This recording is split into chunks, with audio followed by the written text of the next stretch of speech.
Hello students, आप लोग का आकाश बायोलॉजी यूट्यूब चैनल पर स्वागत है। मुझे उम्मीद है कि आप लोग फिट होंगे और हैप्पी होंगे और अपना ख्याल रख रहे होंगे। तो स्टूडेंट्स, जो लोग पहली बार इस चैनल पर आए हैं वो इस चैनल को सब्सक्राइब कर लें और बेल आइकन को प्रेस कर लें ताकि उन लोग को नोटिफिकेशन टाइम पर मिलता रहे। तो स्टूडेंट्स, जैसा कि हम लोग पिछले वीडियो में मिनरल न्यूट्रिशन के पहले पार्ट को कवर किए हैं, उसी तरह स्टूडेंट्स आज हम लोग मिनरल न्यूट्रिशन में माइक्रो न्यूट्रिएंट्स और मैक्रो न्यूट्रिएंट्स के मेजर रोल को कवर करेंगे और जो जितने भी ज़रूरी एलिमेंट्स हैं, एसेंशियल एलिमेंट्स हैं, उनके फंक्शंस के बेसिस पर उनको 4 पार्ट में डिवाइड किया गया है, उसके बारे में हम लोग डिस्कस करेंगे। और स्टूडेंट्स, अगर आप लोग को कोई भी प्रॉब्लम हो, डाउट हो, तो आप लोग इस कॉन्टैक्ट नंबर पे अपने डाउट को क्लियर कर सकते हैं और कमेंट बॉक्स के ज़रिए भी आप लोग अपने क्वेश्चंस को पूछ सकते हैं। तो स्टूडेंट्स, चलिए इस वीडियो को शुरू करते हैं। तो स्टूडेंट्स, सबसे पहले हम लोग जान लेते हैं कि जितने भी एसेंशियल एलिमेंट्स हैं, एसेंशियल एलिमेंट्स मतलब कि ज़रूरी एलिमेंट्स, जितने भी एसेंशियल एलिमेंट्स हैं उन लोग के फंक्शंस के बेसिस पर उनको 4 पार्ट में डिवाइड किया गया है। तो सर, पहला पार्ट इसका ये है कि जितने भी एसेंशियल एलिमेंट्स हैं ये सभी बायोमॉलिक्यूल्स के कंपोनेंट हैं।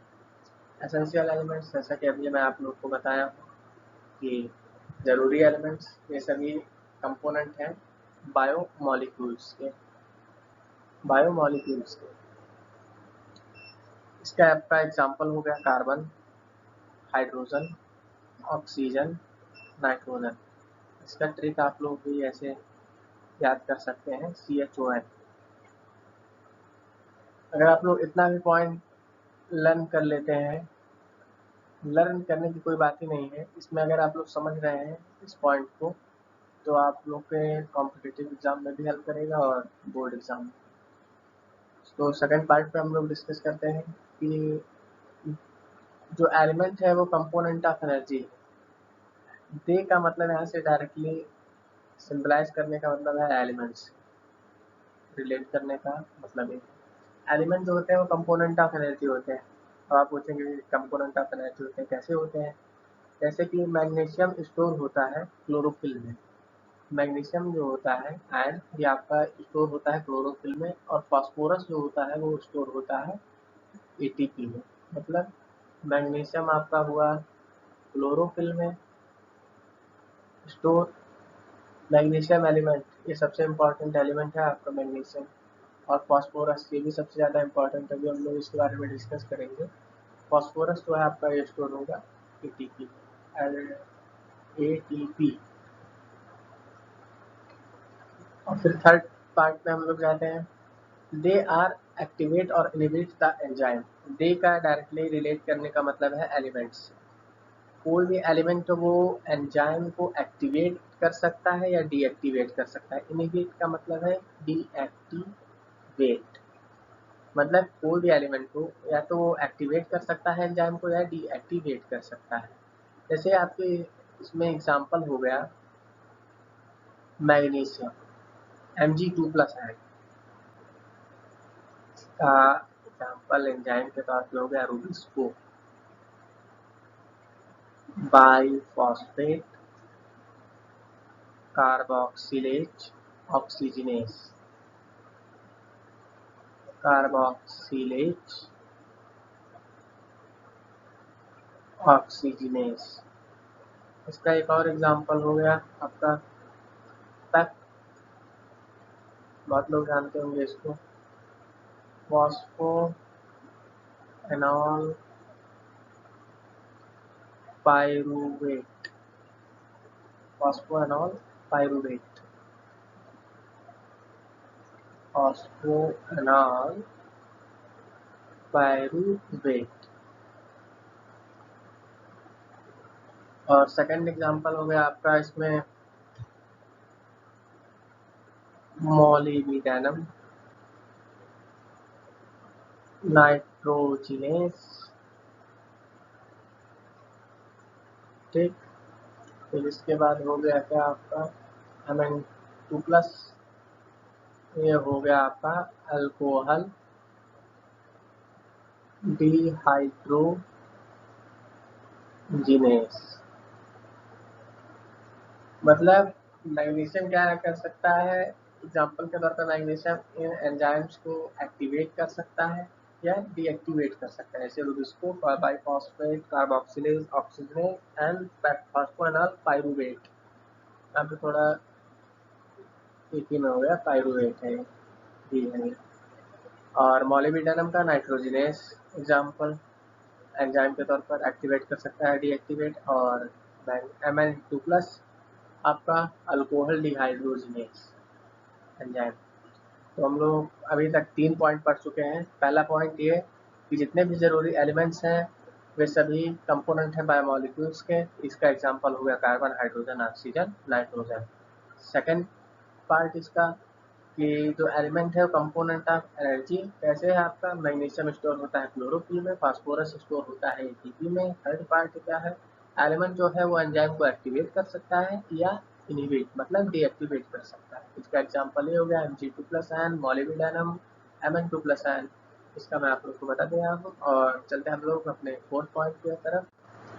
फोर्थ पॉइंट कि मतलब यहाँ पे भी डे का मतलब है आपका सिम्बलाइज करना, एलिमेंट से को रिलेट करना कि एलिमेंट जो है वो रिस्पॉन्सिबल रहता है स्टोमेटा के ओपन और क्लोज होने के लिए।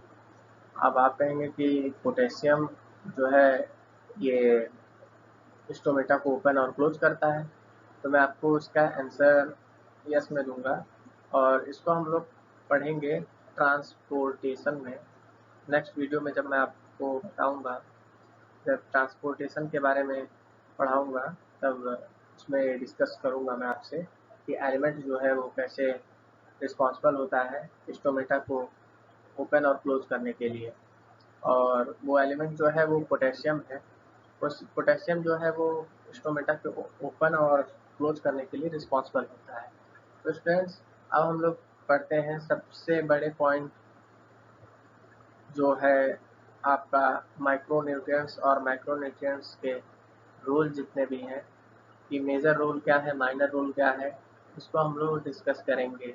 तो फ्रेंड्स, जैसा कि हम लोग बताएं पिछले वीडियो में आपको कि माइक्रोन्यूट्रिएंट्स का एक मैं आप लोग को छोटा सा इंट्रोडक्शन दे देता हूँ। पिछले वीडियो में आप लोग पढ़े होंगे, पता होगा, लेकिन जो लोग नए आए हैं उनके लिए मैं थोड़ा सा ब्रीफ डिस्क्रिप्शन देना चाहता हूँ शॉर्ट में कि माइक्रोन्यूट्रिएंट्स वो होते हैं कि किसी भी प्लांट के टिश्यू में, प्लांट के टिश्यू में प्लांट टिश्यू में स्मॉल अमाउंट में मिनरल्स स्मॉल अमाउंट्स में मिनरल्स पाए जाएं, उसे कहेंगे हम लोग क्या, माइक्रोन्यूट्रिएंट्स। माइक्रोन्यूट्रिएंट्स है। आप कहेंगे कि सर ये स्मॉल अमाउंट से क्या रिलेट करना चाहते हैं आप। स्मॉल अमाउंट मतलब आपको सोचेंगे स्मॉल अमाउंट कितना है, कुछ तो होगा। तो 10 milli mole KG inverse of dry weight, मतलब मिलीमोल से यही रिलेट करना चाहता हूँ मैं आपको। और इसका एग्जांपल हो गया आपका क्या, एक ट्रिक के हिसाब से मैं बता दे रहा हूँ, चौका ना MPSP। चौका, क्रिकेट खेलते होंगे ना आप लोग, चौका, ठीक, बाउंड्री, उससे हो गया चौका ना MPSP। चौका ना MP, member of parliament, Samajwadi party, ठीक। C से हो गया कार्बन, H से हो गया हाइड्रोजन, O से हो गया oxygen, Ca for calcium, N for nitrogen, M for magnesium, P for phosphorus, S for sulphur, P for potassium. जो भी आप देखे हैं, potassium is responsible for opening and closing of stomata. अब हम लोग बात कर लेते हैं मैक्रोन्यूट्रिएंट्स के बारे में कि मैक्रोन्यूट्रिएंट्स क्या है। मैक्रोन्यूट्रिएंट्स में क्या है आपका कि प्लांट टिश्यू में जो किसी भी प्लांट टिश्यू में लार्ज अमाउंट में मिनरल्स पाए जाएंगे, उसे मैक्रोन्यूट्रिएंट्स कहेंगे। लार्ज अमाउंट में मिनरल्स पाए जाएंगे उसे हम लोग मैक्रोन्यूट्रिएंट्स कहेंगे। इसमें आपका लार्ज अमाउंट हो जाएगा।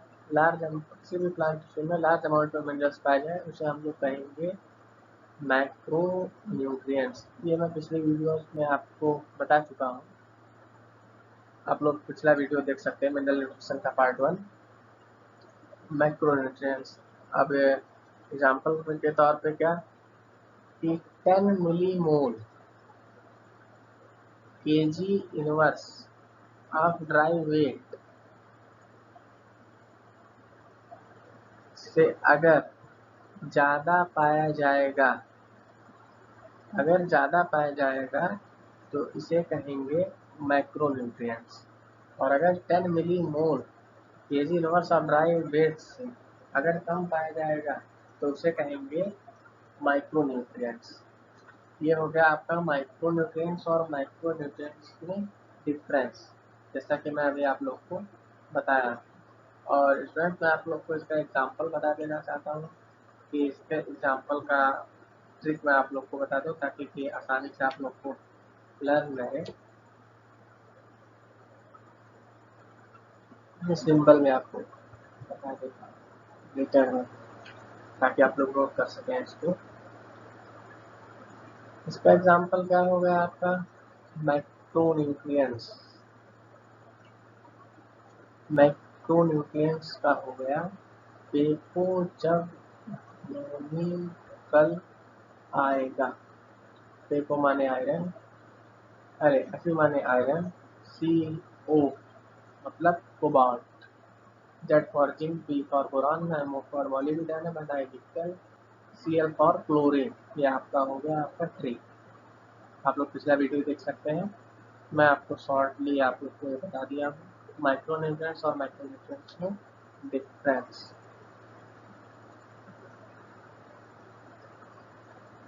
तो हम लोग अब जान लेते हैं कि माइक्रोन्यूट्रिएंट्स और मैक्रोन्यूट्रिएंट्स के रूल्स क्या हैं।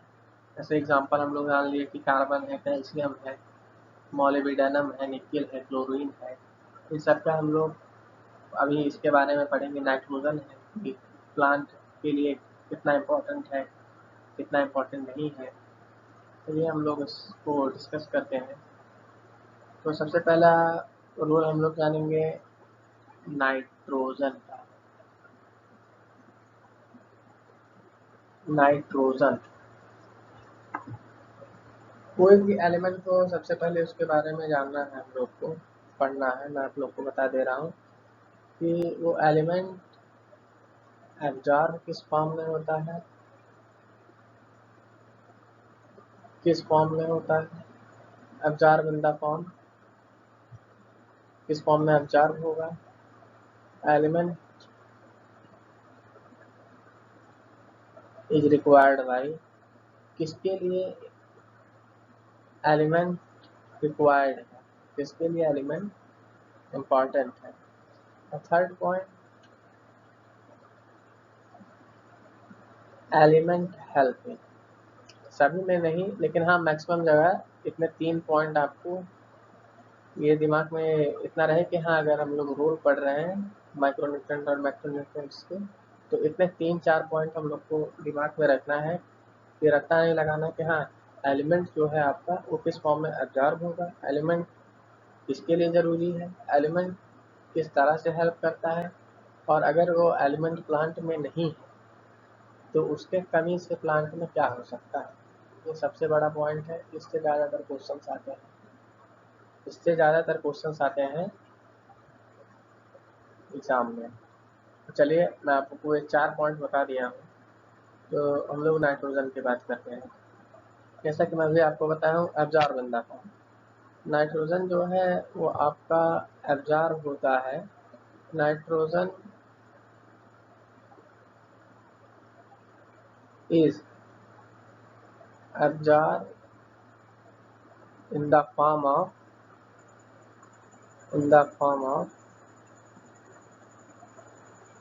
नाइट्राइट,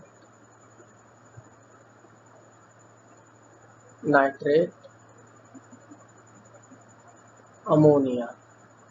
मतलब पहला पॉइंट आप लोग को क्लियर हो गया होगा कि जो नाइट्रोजन है वो एब्जॉर्ब होगा नाइट्राइट के फॉर्म में, नाइट्रेट के फॉर्म में और अमोनिया के फॉर्म में।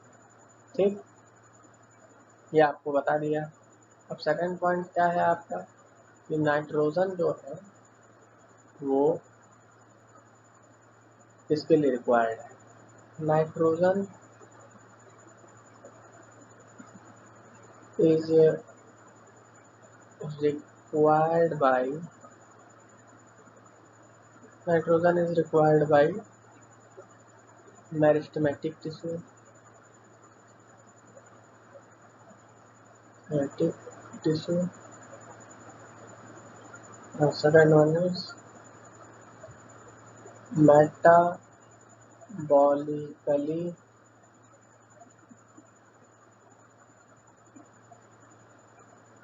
active cell, metabolically active cells, मतलब कि नाइट्रोजन की सबसे ज़्यादा ज़रूरत है मेरिस्टेमेटिक टिश्यू को और मेटाबॉलिकली एक्टिव सेल्स को, मतलब मेटाबॉलिकली एनाबॉलिक और कैटाबॉलिक दोनों को मिला लें तो उसे हम लोग कहेंगे मेटाबॉलिक। ठीक, फिर क्या आता है पॉइंट आपका थर्ड, एलिमेंट हेल्प। इसमें एलिमेंट तो नाइट्रोजन को प्लांट में सबसे ज़्यादा ज़रूरत रहता है तो सब में बराबर हेल्प करता है ये। तो सब फिर हम लोग देखते हैं अपना डिफिशियंसी कि नाइट्रोजन के ना होने में प्लांट में क्या होगा। अगर नाइट्रोजन की कमी हो जाएगी प्लांट में तो उससे प्लांट पे क्या इफेक्ट पड़ेगा। तो बता दूं मैं आपको कि क्लोरोसिस ऑफ होल्डर लीव्स। भैया क्लोरोसिस क्या होता है, आप सोच रहे होंगे कि सर ये क्लोरोसिस क्या है। कभी कभी आप लोग देखते होंगे कि जो पत्ते होते हैं पुराने पत्ते वो येलो हो जाते हैं, yellowness of old leaves is called chlorosis, मतलब कि पीलापन पुराने पत्ते में आ जाना उसे कहते हैं क्लोरोसिस। पीलापन मतलब क्लोरोसिस हो गया ओल्डर लीव, पुराने लीव्स में। तो ये हम लोग जान लिए कि देखिए 3 पॉइंट में हम लोग कवर किए हैं इसको। 3 पॉइंट में आपका ये सिर्फ अभी नाइट्रोजन का रोल कंप्लीट हुआ है। अभी हम लोग को पढ़ना है नेक्स्ट रोल, हम लोग पढ़ेंगे कैल्शियम का। तो चलिए स्टूडेंट्स, मैं आपको कैल्शियम के बारे में बता देना चाहता हूँ। कैल्शियम वही element is absorbed in the form of, calcium किस फॉर्म में अब्जॉर्ब होता है। आपको सोचिए कैल्शियम से हमने Ca2+ आयन, कैल्शियम जो अब्जॉर्ब होगा वो Ca2+ आयन के फॉर्म में अब्जॉर्ब होगा। ठीक, अब सेकंड पॉइंट क्या करेंगे, element is required by. Element इसमें रिक्वायर्ड बाई कि सबसे ज़्यादा किसको ज़रूरत है कैल्शियम की। कैल्शियम की सबसे ज़्यादा ज़रूरत है मेरिस्टेमेटिक टिश्यू को, जैसे कि नाइट्रोजन में था मेरिस्टेमेटिक टिश्यू, मेरिस्टेमेटिक टिश्यू और डिफरेंशिएटिंग टिश्यू, जो कि अलग करते हैं टिश्यू को, दो टिश्यूओं को, डिफरेंशिएटिंग टिश्यू। ठीक, अब कैल्शियम हेल्प किसमें करता है, calcium help in photolysis of water, photolysis of water H2O। आप सोचेंगे कि फोटोलिसिस क्या है। लाइट, फोटो मतलब हो गया आपका लाइट, लिसिस मतलब हो गया आपका ब्रेकडाउन। लाइट के प्रेजेंस में वाटर का ब्रेकडाउन होना ही कहलाता है फोटोलिसिस। वाटर का ब्रेकडाउन हो रहा है इसीलिए हम लोग कहेंगे कि फोटोलिसिस ऑफ वाटर। इसमें कैल्शियम हेल्प करता है। ठीक। फिर कैल्शियम आपका किसका फॉर्मेशन करता है, दूसरा क्या हेल्प करता है, कैल्शियम जो है वो involve in the formation of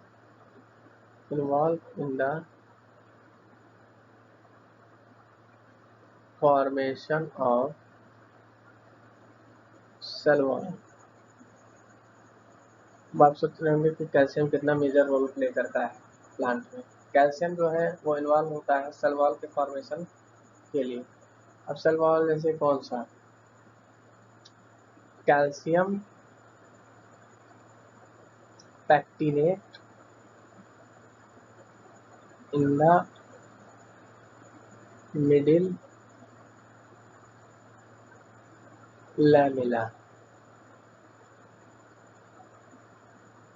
lamella यहाँ लिख दे रहा हूँ, ठीक से आप लोग नोट करते हुए चलिएगा। Calcium pectinate in the middle lamella, मतलब कि ये पॉइंट जो है सबसे ज़्यादा इम्पॉर्टेंट है कि सेल वॉल का तो फॉर्मेशन करता है कैल्शियम, लेकिन ये कैल्शियम पैक्टिनेट जो टर्म है ये सबसे ज़्यादा इम्पॉर्टेंट टर्म है, इसको मैं अंडरलाइन कर दे रहा हूँ। और फिर इसके बाद कैल्शियम किसका फॉर्मेशन करता है, calcium involve in the formation of calcium involve in the formation of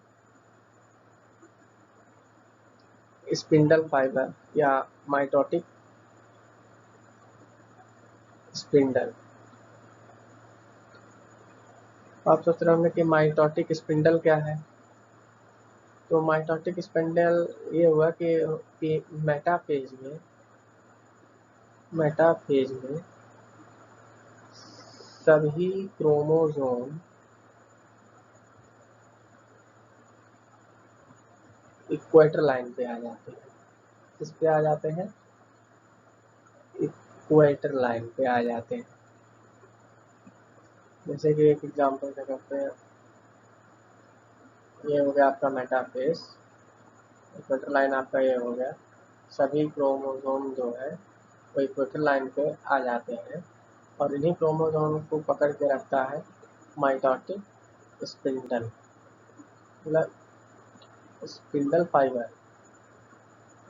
spindle fibre, इसी स्पिंडल फाइबर का फॉर्मेशन करता है कैल्शियम।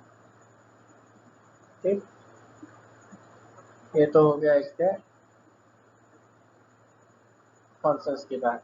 अब इसकी कैल्शियम की अगर कमी हो जाए प्लांट में तो क्या होगा, इसका डिफिशियंसी। तो मैं बताता हूँ, अगर एज कर दूँ,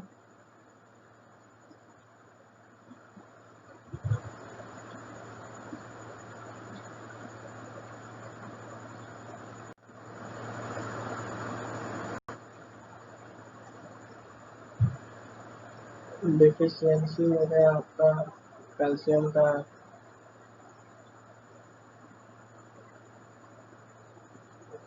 क्लोरोसिस और नेक्रोसिस ऑफ यंग लीफ। मतलब क्लोरोसिस मतलब तो आप लोग जान गए कि पीलापन, पीला, पत्ता का पीला होना, इसे कहलाएगा क्लोरोसिस। और death of leaf, death of leaf ये आपका कहलाएगा नेक्रोसिस। डेथ ऑफ लीफ जो है आपका कहलाएगा नेक्रोसिस। फिर सेकंड इसकी डिफिशियंसी ये होता है कि नॉट रिमोबिलाइज्ड, कैल्शियम को एक जगह से दूसरी जगह नहीं ट्रांसफ़र कर सकते। कि ऐसा नहीं है कि ये कैल्शियम को एक जगह से दूसरी जगह हम लोग ट्रांसपोर्ट कर दें प्लांट में, ऐसा नहीं हो सकता। Third point, death of root tip and shoot tip. Death of root tip and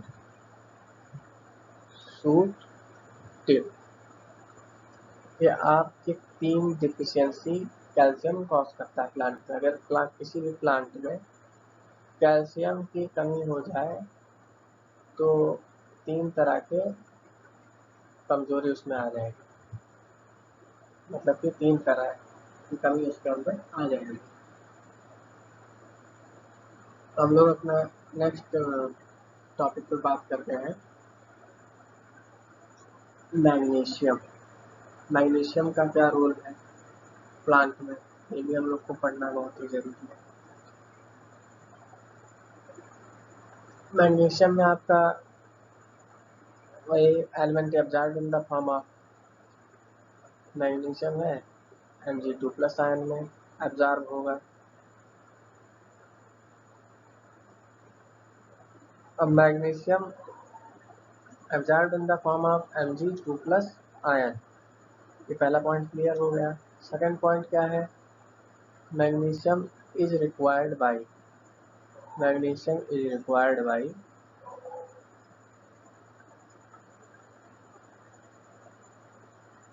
respiration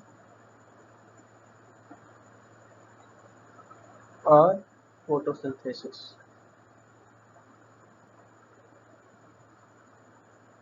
मतलब कि फोटोसिंथेसिस प्रोसेस करने के लिए मैग्नीशियम की ज़रूरत पड़ेगी और रिस्पायरेशन प्रोसेस करने के लिए भी मैग्नीशियम की ज़रूरत पड़ेगी। अभी हम लोग थोड़ी देर पहले पढ़े थे कि magnesium store in chlorophyll, magnesium store होता है क्लोरोफिल में। तो फोटोसिंथेसिस प्रोसेस कब होगा, कहाँ पे होगा, ये पता ही है, क्लोरोफिल में होगा। तो वही मैग्नीशियम आपका जो है, इससे रिलेट करने की कोशिश कर रहा हूँ मैं, आप लोग को समझ में आ जाए कि मैग्नीशियम बहुत मेजर रोल प्ले करता है प्लांट में। मैग्नीशियम फोटोसिंथेसिस प्रोसेस में इन्वॉल्व रहेगा और रिस्पायरेशन प्रोसेस के लिए भी इन्वॉल्व रहेगा और रिक्वायर्ड भी रहेगा मैग्नीशियम। फिर मैग्नीशियम इज कॉन्स्टिट्यूएंट, ये भी पॉइंट लिख दो, रिंग स्ट्रक्चर। अब ये सोच रहा हूँ सर ये आप क्या बता रहे हो, मैग्नीशियम जो है वो बीच में रहेगा और क्लोरोफिल के जितने भी मॉलिक्यूल रहेंगे वो पेरिफेरी पे रहेंगे। मतलब क्लोरोफिल के मॉलिक्यूल ऊपर रहेंगे और मैग्नीशियम जो है आपका ये बीच में रहेगा। ये आपका हो गया फंक्शन इसका मैग्नीशियम का। अब इसकी डिफिशियंसी क्या होगा मैग्नीशियम का, डिफिशियंसी हो गया आपका chlorosis of young leaves. Chlorosis का मतलब आप जान ही गए होंगे कि पीलापन, क्लोरोसिस मतलब कि येलो, लीफ जो है आपका वो येलो हो जाए, उसी को हम लोग कहेंगे क्लोरोसिस।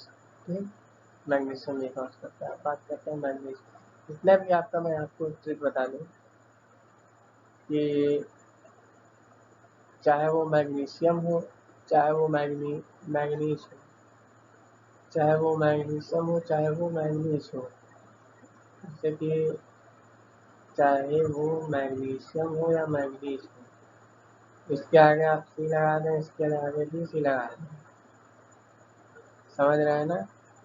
सी मतलब क्या, डिफिशियंसी अगर आपको याद करना है तो सी मतलब क्या होगा, क्लोरोसिस। और मैग्नीज में भी क्या हो गया, क्लोरोसिस। कैल्शियम क्या, कैल्शियम भाई ह्यूमन के लिए भी जरूरी है, तो क्लोरोसिस और नाइट्रोसिस तो रहेगा ही रहेगा दोनों में। नाइट्रोजन में क्या हो गया, एनसी क्लोरोसिस।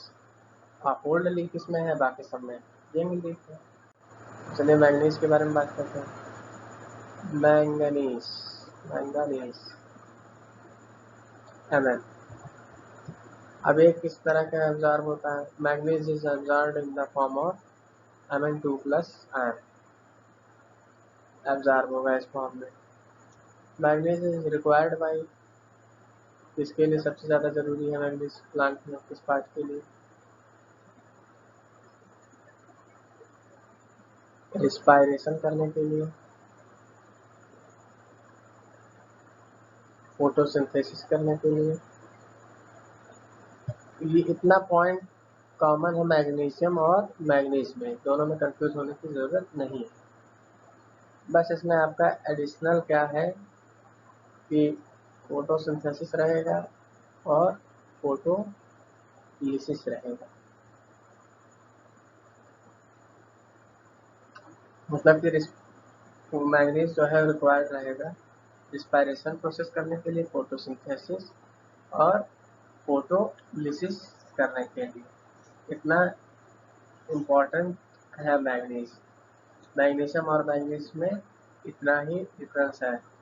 और फोर्थ पॉइंट ये है आपका कि नाइट्रोजन मेटाबॉलिज्म करने के लिए भी इम्पॉर्टेंट है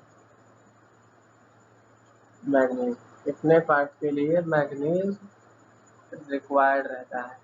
अब इसके बाद करें हम लोग डिफिशियंसी की, इसकी कमी से क्या हो सकता है प्लांट में। तभी मैं आपको बताया मैग्नीशियम और मैंगनीज में डिफिशियंसी भी कॉमन है। Chlorosis of young leaf.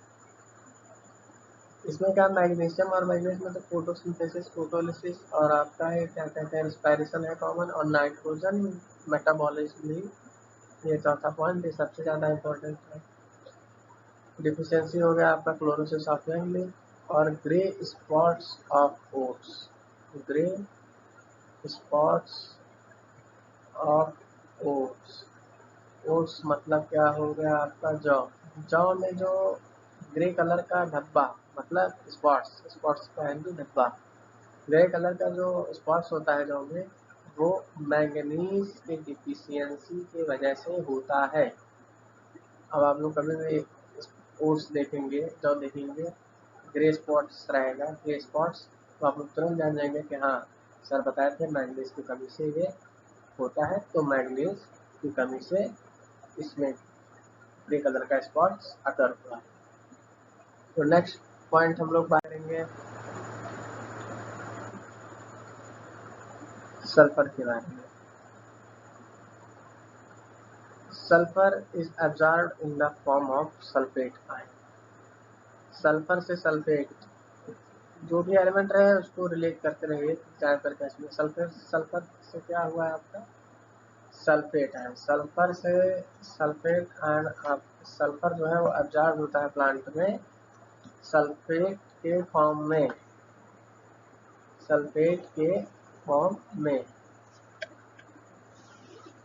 Sulphur involve in the formation of, sulphur जो है वो इन्वॉल्व रहता है आपका फॉर्मेशन करने के लिए विटामिन और अमीनो एसिड का। This is involve in the formation of, in the formation of vitamin और अमीनो एसिड। सल्फर जो है वो फॉर्मेशन करता है आपका विटामिन का और अमीनो एसिड का। ठीक, sulphur the main component of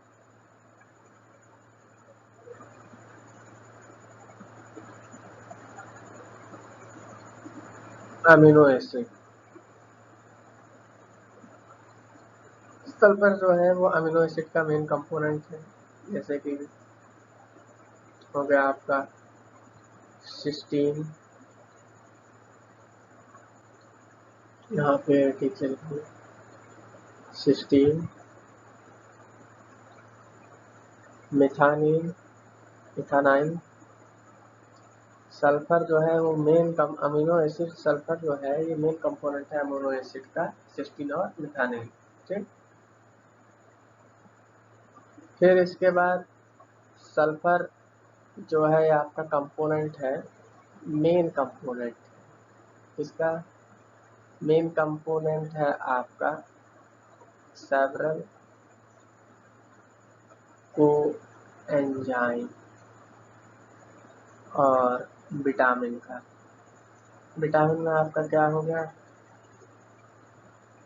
biotin, इसके अंदर क्या रहता है आपका B6 एक मॉलिक्यूल रहता है। ये इम्पॉर्टेंट होता है किसके लिए?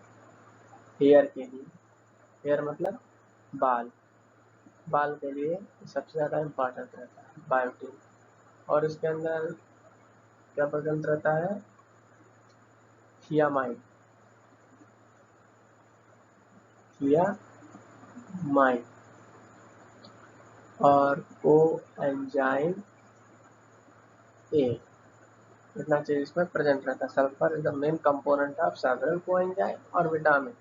ये आपका हो गया इतना पॉइंट, ठीक। इतना चीज हम लोग पढ़ लिए। अब सल्फर बहुत से लोग जानते होंगे कि जब प्याज छीलते हैं तो आंसू आता है, किसकी वजह से? सल्फर की वजह से। सल्फर में टीयर जो आपका ओनियन रहता है उसमें टीयर प्रमोटिंग गैस रहता है। आंसू आने का एक गैस होता है उसमें, उसको कहते हैं सल्फ्यूरिक एसिड। सल्फर और टीयर प्रमोटिंग गैस और ओनियन इस सल्फ्यूरिक एसिड। मतलब कि प्याज जब काटते हैं तो सल्फ्यूरिक एसिड की वजह से आंखों में आंसू आने लगता है। अभी तक हम लोग क्या क्या पढ़े? सल्फर जो है वो सल्फेट आयन के फॉर्म में अब्जॉर्ब होता है। सल्फर जो है ये इन्वॉल्व रहता है फॉर्मेशन करने का अमीनो एसिड और विटामिन, इन दोनों का फॉर्मेशन करता है sulphur. Sulphur is the main component of amino acid. Amino acid का मेन कंपोनेंट है सल्फर। इसमें सिस्टीन और मिथाइनाइन आपका आएगा। फिर इसके बाद sulphur is the main component coenzyme vitamin, several coenzyme और विटामिन। विटामिन आपका क्या आ गया? बायोटीन और थियामाइन। बायोटीन में क्या रहता है? B6 मॉलिक्यूल रहता है जो कि इम्पोर्टेंट फॉर हेयर, बाल के लिए बहुत ही ज़रूरी होता है B6 मॉलिक्यूल। और कोएंजाइम ए, ये भी इम्पोर्टेंट है। और सल्फर के अंदर ओनियन में जब हम लोग ओनियन कट करते हैं तो टीयर आने लगता है, आंसू आने लगता है, वो सल्फ्यूरिक एसिड की वजह से आने लगता है। अब इसके हम लोग डिफिशियंसी के बारे में बात करेंगे। डिफिशियंसी इतना पॉइंट हम लोग पढ़ लिया। सल्फर से डिफिशियंसी क्या होगा? क्लोरोसिस मतलब येलोनेस आएगा ऑफ यंग लीफ। बस इतना इसका है आपका सल्फर का डिफिशियंसी है, 80 पॉइंट। फिर हम लोग बात करते हैं फास्फोरस के बारे में। फास्फोरस देखिए, फास्फोरस है, phosphorus is absorbed in the form of phosphate है। ये आप लोग सोच रहे होंगे जी। Phosphorus is absorbed in the form of phosphate ion. Phosphate ion H2PO4 minus और HPO4 2 माइनस आयन। मतलब फॉस्फेट आयन में फास्फोरस जो है आपका एब्जॉर्ब होगा, ठीक। फिर इसके बाद phosphorus help in, phosphorus help करता है, phosphorus help in the formation help करता है। फास्फोरस जो हेल्प करता है ATP NADPH2 बनाने में मदद करता है फास्फोरस। इन दोनों को मिला दें तो एसिमिलेटरी पावर कहते हैं। ये कि हम लोग फोटोसिंथेसिस में नेक्स्ट वीडियो में हम लोग इसके बारे में पढ़ेंगे। एसिमिलेटरी पावर का फॉर्मेशन करता है फास्फोरस। और फास्फोरस जो है आपका वो पार्ट है, phosphorus is the part of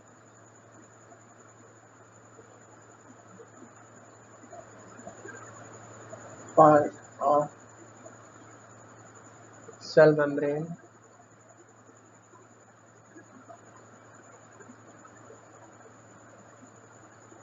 protein, nucleic acid, nucleotides. Phosphorus जो है आपके चट्टानों में पाया जाता है, रॉक्स में पाया जाता है। तो ये सब फास्फोरस का बात हो गया। फास्फोरस जो है किसका किसका पार्ट है? Cell membrane, protein, nucleic acid, nucleotide. अब इसका ट्रिक करूँ तो फास्फोरस से पी से क्या होगा? फास्फोरस पीएम पान खाते हैं। M for cell membrane, P for protein, Na for nucleic acid, N for nucleotide। इसकी डिफिशियंसी की बात करें तो इसका डिफिशियंसी उसके कमी से क्या होता है? अस डिफिशियंसी क्या होगा आपका? मतलब कि ओल्ड, मतलब कि आपका ओल्ड है, क्लोरोसिस ऑफ ओल्ड लीफ। अब इसमें आप कंफ्यूज नहीं होंगे, यहाँ यंग लिखा आएगा कि ओल्ड, जहाँ ऐसा आएगा वहाँ पे आपका ओल्ड है। ठीक, यहाँ हो गया आपका फास्फोरस का डिफिशियंसी। फिर हम लोग बात करते हैं पोटेशियम। अभी हम लोग थोड़ी देर पहले पढ़े हैं कि potassium is responsible for opening and closing of stomata. तो ये जान लेते हैं कि पोटेशियम जो है वो अब्जॉर्ब होता है किस फॉर्म में? के प्लस आयन में अब्जॉर्ब होता है। ठीक, पोटेशियम किसके लिए रिक्वायर्ड है? पोटेशियम आपका रिक्वायर्ड है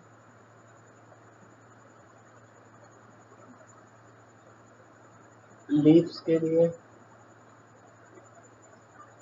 लीव्स, बर्ड्स, मेरिस्टेमेटिक टिश्यूज में भी रहेगा, meristematic tissue,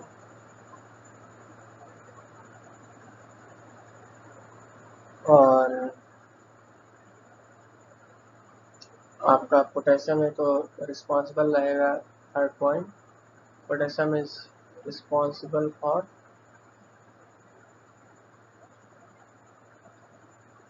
opening and closing of stomata. Potassium जो है वो जिम्मेदार होगा स्टोमेटा के ओपन और क्लोज होने के लिए, मतलब खुलने और बंद होने के। ठीक, अब इसकी डिफिशियंसी की बात करें हम लोग तो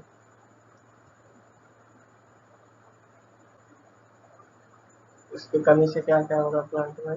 short interval of bushy habitat, मतलब कि जो दो नोड की डिस्टेंस होती है, दो नोड का डिस्टेंस जो होता है इसे कहेंगे हम लोग इंटर नोड। ठीक, क्या कहेंगे? Inter node. तो जो इंटर नोड होगा इसकी जो डिस्टेंस रहेगी वो बहुत ही छोटी रहेगी। इसकी वजह से ऐसे रहेगा, मान लो अगर इसकी कमी ना होता तो इतना दूरी रहता। अब इसकी पोटेशियम की कमी हो गई प्लांट में, तो जो आपका नोड रहेगा इंटर नोड की डिस्टेंस कम हो जाएगी, और इसमें देखिए ज़्यादा है। तो इसमें क्यों कम है? क्योंकि इसकी कमी हो गई है पोटेशियम की। और फिर इसके बाद सेकंड पॉइंट में आपका क्या होगा? सेकंड पॉइंट में आपका एपिकल डोमिनेंस। अगर पोटेशियम की कमी हो जाएगा प्लांट में तो प्लांट ऊपर की तरफ बढ़ नहीं पाएगा। अब आप लोग समझ गए होंगे कि कोई प्लांट जब छोटा रह जाता है, पौधा जब आप लगाते हैं तो जल्दी वो बढ़ता नहीं है। क्यों नहीं बढ़ता है? किसकी वजह से? पोटेशियम की वजह से वो नहीं बढ़ पाता है। मतलब आपको तो इतना तो पता चल गया कि मैग्नीशियम की वजह से आपका फोटोसिंथेसिस होगा, रेस्पायरेशन होगा। ठीक, मैग्नीज की वजह से photosynthesis, respiration, photolysis, nitrogen metabolism होगा। पोटेशियम की वजह से स्टोमेटा के लिए रिस्पॉन्सिबल है, ऊपर बढ़ने के लिए, हाइट, मतलब प्लांट की तरह बात करूँ तो हाइट बढ़ाने के लिए प्लांट को पोटेशियम की जरूरत रहती है, और इंटरनोड की वजह से के लिए, और मेरिस्टेमेटिक टिश्यू के लिए। ठीक, और ट्रिक बताऊँ तो पोटेशियम का आपका हो गया कैसे कि पोटेशियम जो है एस डबल एच जो है ना, short interval of Bussy habitat, ऐसे ट्रिक में और एपिकल डोमिनेंस आपको पढ़ना पड़ेगा। फिर हम लोग इसके बारे में बात करेंगे। फिर इसके बाद हम लोग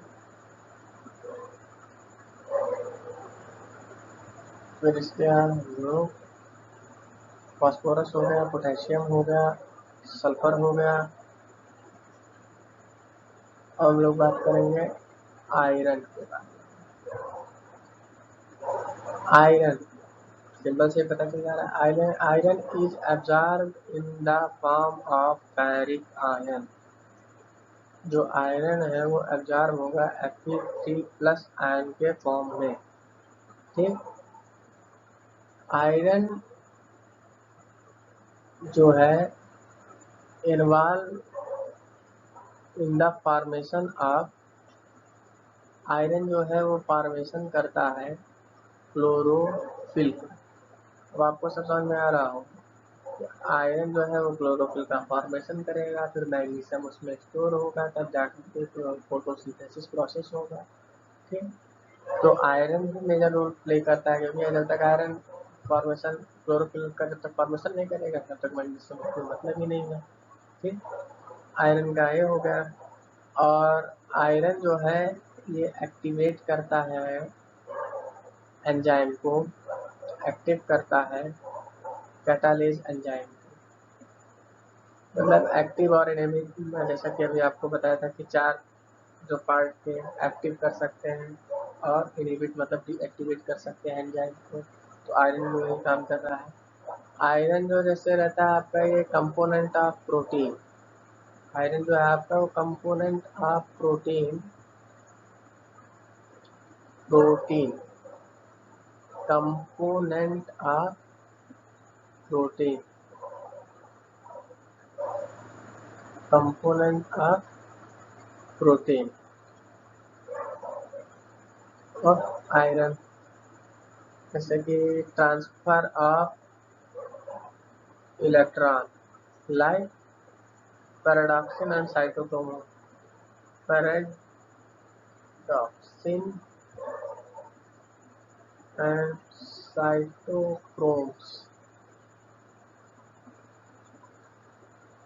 पैराडॉक्सिन साइटोक्रोम्स, ठीक से इसमें लिखते रहा हूँ साइटोक्रोम्स, स्पेलिंग देख लिया साइटोक्रोम्स की।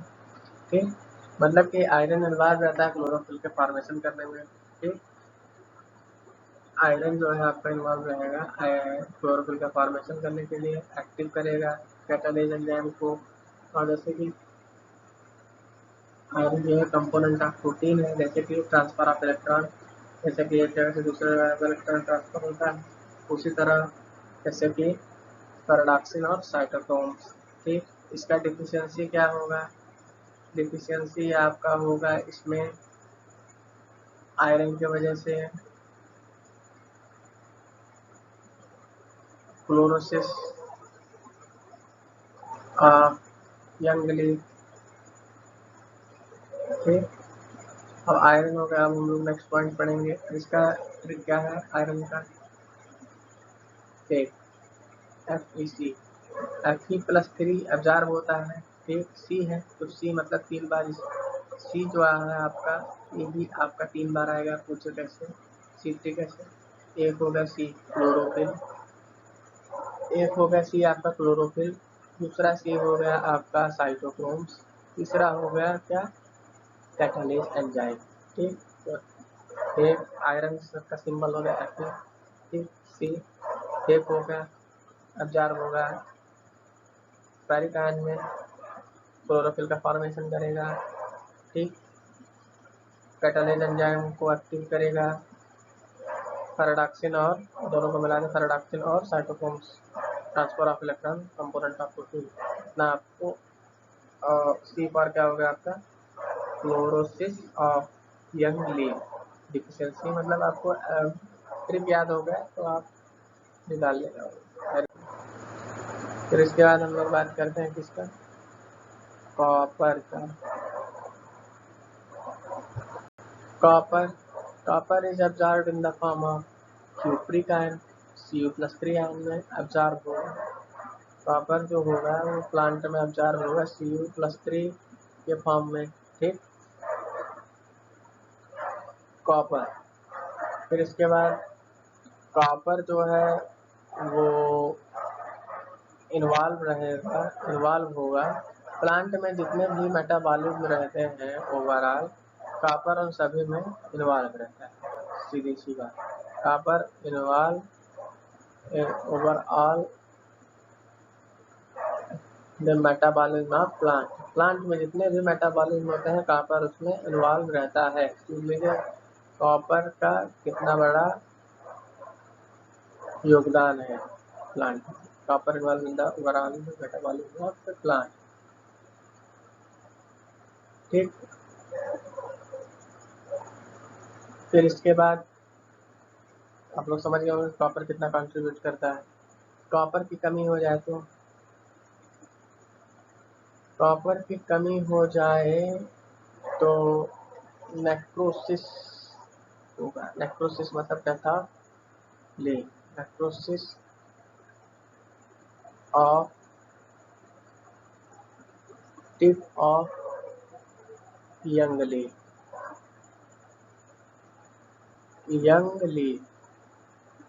Necrosis of tip of young leaf मतलब कि जो यंग लीफ रहेगा नया पत्ता उसके टिप पे आपका नेक्रोसिस होगा। मतलब जो उसका टिप रहेगा वो देखते होंगे आप लोग कभी उसमें जान ही नहीं रहता है। नेक्रोसिस मतलब कि वो उसकी डेथ हो जाती है, उसमें कोई टिश्यू नहीं रहता है। कॉपर के बाद आपका आता है जिंक। हाँ, इसका मतलब कुछ बताया नहीं। सी यू हो गया आपका कॉपर। सिर्फ एम, चीफ मिनिस्टर सीएम से याद कर सकते हैं। एम को ऐसे कर देंगे, एन बना लेंगे तो नेक्रोसिस हो जाएगा। एम फॉर हो गया आपका मेटाबॉलिज्म, ऐसे भी याद कर सकते हैं। M for metabolism, C M for chief minister, M for metabolism. इसको ऐसे कर देंगे, एन नेक्रोसिस हो गया आपका। बस आपको इतना ही याद रखना है। फिर इसके बाद हम लोग जिंक की बात करेंगे। जिंक आपका एब्जॉर्ब होगा किस फॉर्म में? जिंक आपका एब्जॉर्ब होगा जनस आयन के फॉर्म में, Zn2+ आयन के फॉर्म में एब्जॉर्ब होगा जिंक प्लांट में। ठीक, जिंक जो रहेगा वो इन्वॉल्व रहेगा, जिंक इन्वॉल्व रहेगा ऑक्सिन के फॉर्मेशन के लिए। जिंक जो है वो ऑक्सिन का फॉर्मेशन करेगा। Auxin, zinc also activate the enzyme. Zinc also active the enzyme. कौन सा एंजाइम को एक्टिव करेगा ये? कार्बोक्सिलेज एंजाइम को। कार्बोक्सिलेज एंजाइम को ये एक्टिवेट करेगा। ठीक से लिख दे रहा हूँ, कार्बोक्सिलेज एंजाइम को। ठीक, कार्बोक्सिलेज एंजाइम को ये आपका क्या करेगा? ये एक्टिव करेगा। ठीक, जिंक का आपका ट्रिक हो गया जनक।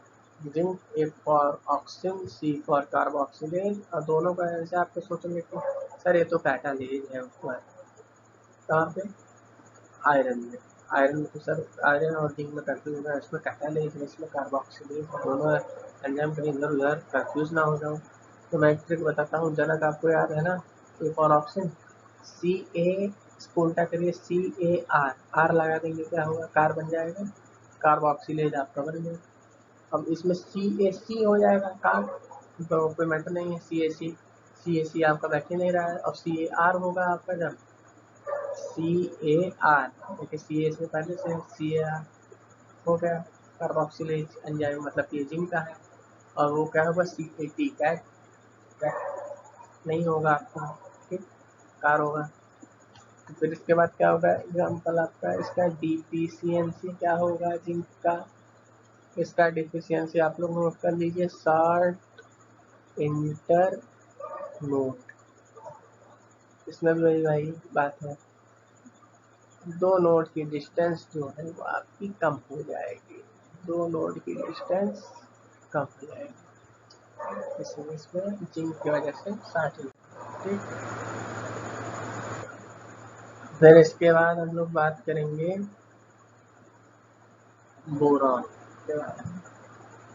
बोरान क्या है? Boron is absorbed in the form of tetraborate ion. Tetraborate ion B4O7 2 minus ion, इसको क्या बोलते हैं? टेट्राबोरे आयन। जिंक जो है बोरान जो है वो एब्जॉर्ब होगा टेट्राबोरेट आयन के फॉर्म में, प्लांट में एब्जॉर्ब होगा। एक बार फिर से सुन लीजिए आप लोग, बोरान जो है वो एब्जॉर्ब होगा प्लांट में टेट्राबोरेट आयन के फॉर्म में। ठीक, boron is required by, boron किसके लिए रिक्वायर्ड है? मतलब वही element is required by, element किसके लिए इम्पोर्टेंट है? किसके लिए सबसे ज़्यादा जरूरी है प्लांट में? बोरान। बोरान सबसे ज़्यादा जरूरी है प्लांट में किसके लिए? Uptake and utilisation of calcium. Calcium को प्लांट कैसे लेगा और कैसे उसको यूटिलाइज करेगा, कहाँ यूज करेगा कैल्शियम को? अगर बोरान की कमी, अरे बोरान की कमी होगी तब तो ठीक से कर नहीं पाएगा। तो बोरान को सबसे ज़्यादा प्लांट देगा कैल्शियम। मतलब ये है कि बोरान सबसे ज़्यादा ज़रूरत बोरान की प्लांट को अपटेक और यूटिलाइजेशन करने में कैल्शियम की है, क्योंकि बोरान जब रहेगा प्लांट में तो तभी प्लांट कैल्शियम को ले सकता है और यूटिलाइज कर सकता है। ठीक, कहाँ यूज करना है। फिर इसके बाद क्या हो गया? फिर इसके बाद हो गया पॉलन जर्मिनेशन। क्या आपका इसके लिए भी इम्पॉर्टेंट है? पॉलन जर्मिनेशन TION है ये। फिर इसके बाद क्या है? Membrane function. Membrane function. फिर इसके बाद क्या है?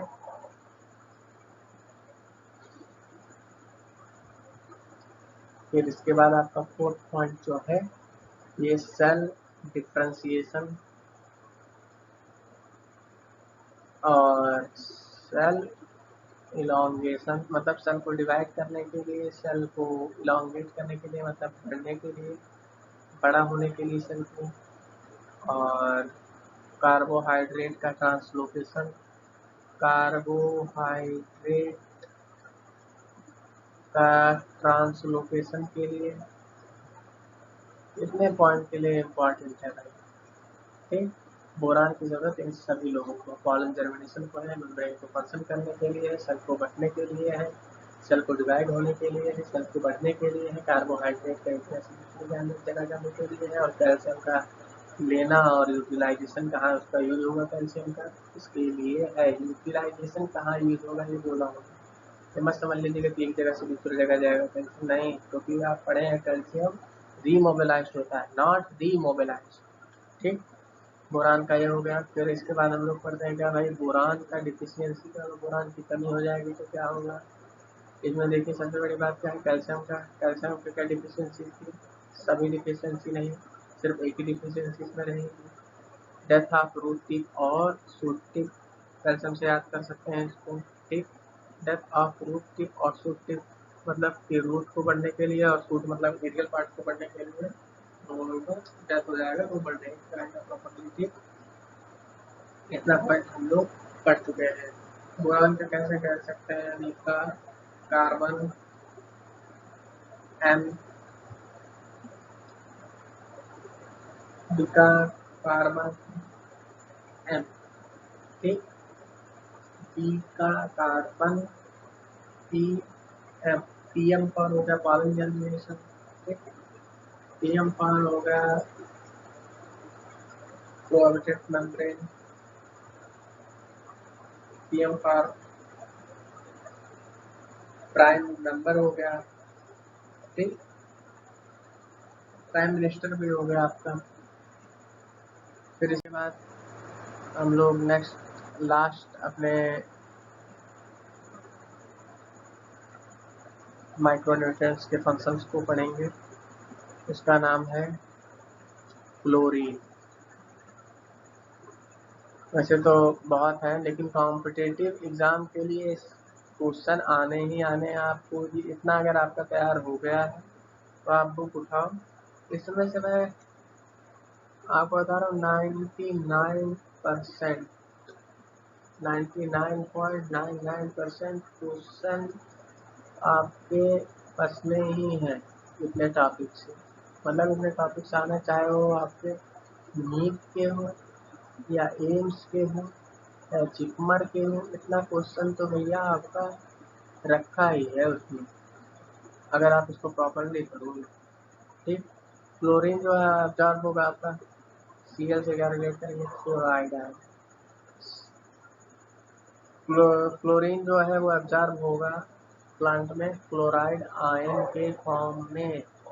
ये हाँ, आप लोगों ने बिल्कुल सही सुना, क्लोराइड आयन के फॉर्म में ऑब्जॉर्ब होगा प्लांट में क्लोरीन क्लोराइड आयन के फॉर्म में ऑब्जॉर्ब होगा।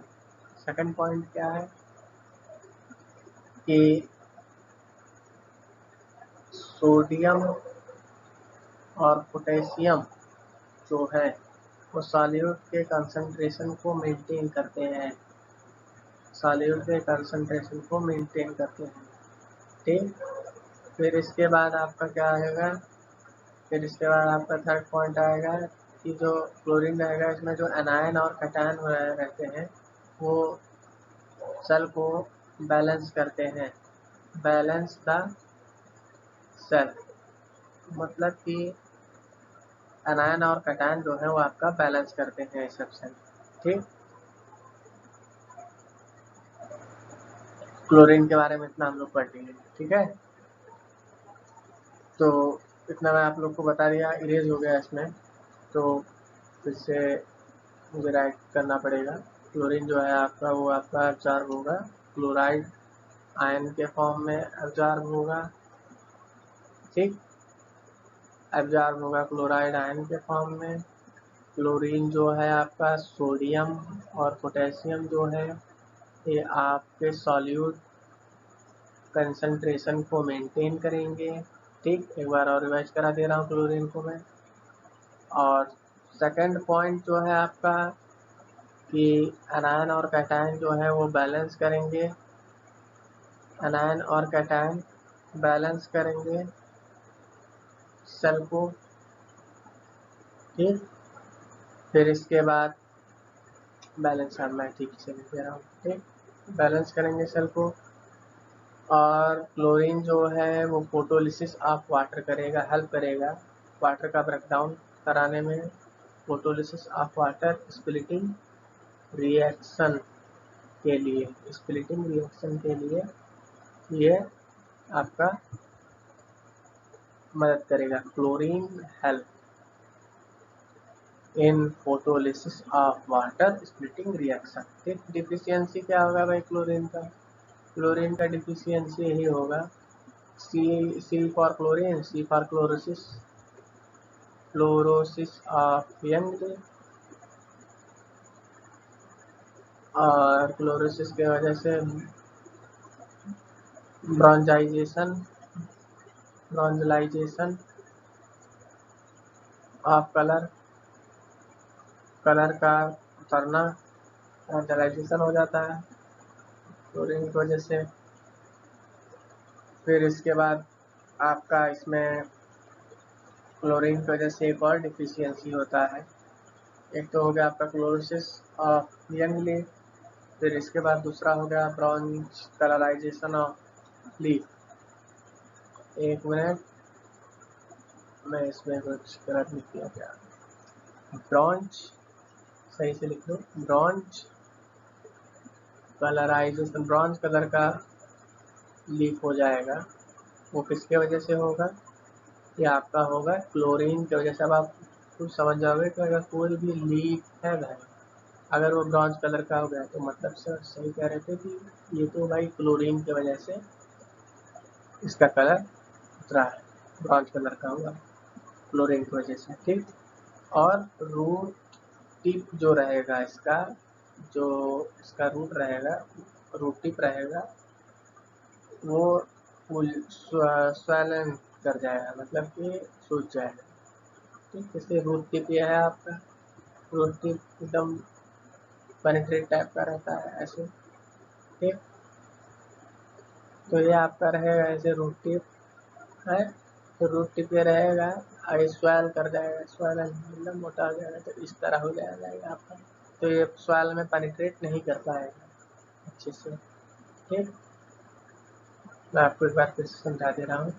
जैसे कि ये है रूट, इस तरह है आपका, और अगर यही रूट टिप आपका स्वेलन कर जाएगा, फूल जाएगा, सूज जाएगा, तो इस तरह हो जाएगा।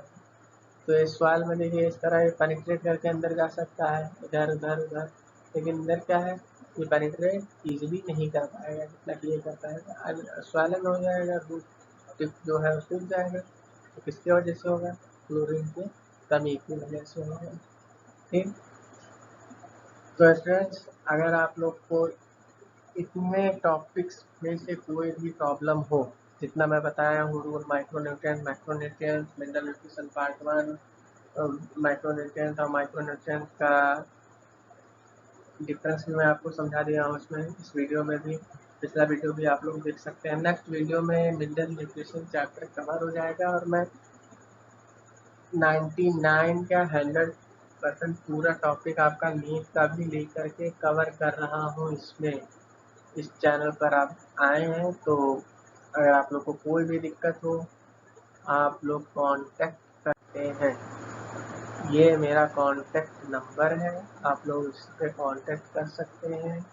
व्हाट्सएप, अगर आप लोग को कोई भी डाउट हो, मैं आप लोग से इतना ही कहना चाहता हूँ कि आप लोग इस वीडियो को देखे हैं, आप लोग को अगर पसंद आया हो तो इस वीडियो को लाइक करें और शेयर करें, ताकि बहुत सारे फ्रेंड्स के पास ये वीडियो पहुँच जाए, ताकि उन लोग का भी फ़ायदा हो। और फ्री में आप लोग को ये, फ्री ऑफ कॉस्ट आप लोग को ये नॉलेज मैं दे रहा हूँ, और प्रॉब्लम भी सॉल्व कर रहा हूँ अपना कॉन्टैक्ट नंबर दे करके, और व्हाट्सएप का भी, तो आप लोग को मैं रिस्पॉन्स करूँ अगर आप लोग को कोई भी क्वेश्चन हो इससे रिलेटेड। तो थैंक यू, आप लोग अपना ख्याल रखिएगा, और जितना मैं बताया हूँ आप लोग इसको रिवाइज कर लीजिएगा और इसका प्रॉपरली नोट्स बनाइएगा, क्योंकि अगर जो लोग नए हैं वो बेसिक कॉन्सेप्ट्स ऑफ बायोलॉजी, मैं नीचे लिंक डिस्क्रिप्शन में दे देता हूँ, आप लोग उसको देख लीजिएगा। बायोलॉजी के जो बेसिक कॉन्सेप्ट्स हैं, जैसे बहुत सारे बच्चे होते हैं बायोलॉजी तो पढ़ते हैं लेकिन बायोलॉजी का मतलब ही नहीं पता रहता है, तो उस वीडियो को आप लोग एक बार ज़रूर देख लीजिएगा। जितना मैं आप लोग को पढ़ाते चल रहा हूँ शुरू से सीक्वेंस वाइज मैं प्ले लिस्ट में डाल दिया हूँ, आप लोग वहाँ से देख सकते हैं। ठीक है, तो thank you students for watching this. जय हिंद, जय भारत, वंदे मातरम।